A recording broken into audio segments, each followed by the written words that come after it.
पवन खेड़ा ने कहा कि जब राज्यसभा खत्म हुई तो आप तड़पने लग गए।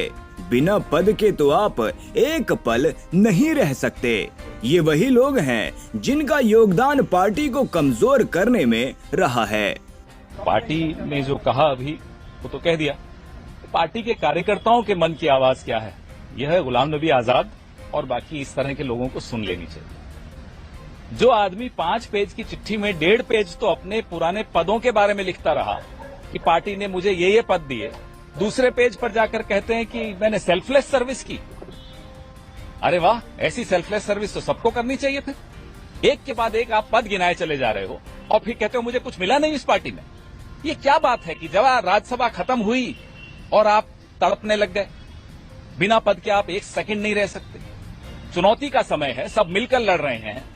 राहुल गांधी के नेतृत्व में पार्टी को मजबूती दी जा रही है। कोशिश कर रहे हैं कि वापस से पार्टी उसी ढंग से मजबूत रहे।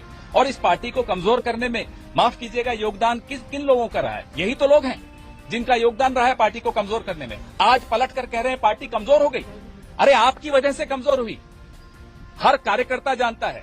आप सीडब्ल्यूसी में रहे, इतने साल रहे, हाथ उठाकर सीडब्ल्यूसी के मेंबर बन जाते थे, तो तब आपको नहीं समझ में आता था कि ये गलत है या सही है। आज वो सारी बातें गलत लग रही हैं आपको। तो पार्टी का कार्यकर्ता इस धोखे को अच्छी तरह जानता है। वो जानता है कि जो व्यक्ति आज इस मौके पर धोखा देता है पार्टी को, वो उस आदमी का रिमोट कंट्रोल नरेंद्र मोदी के हाथ में है। और नरेंद्र मोदी जी और गुलाम नबी आजाद जी के प्रेम तो हमने खुद देखा, संसद में भी देखा, और वो प्रेम की परिणति आज हुई है इस पत्र में। तो इसका रिमोट कंट्रोल किसके हाथ में है, ये पत्र किसने ड्राफ्ट किया, उनकी काबिलियत थी न थी, सब कुछ नजरअंदाज करते हुए इस पार्टी ने गुलाम नबी आजाद को बहुत कुछ दिया।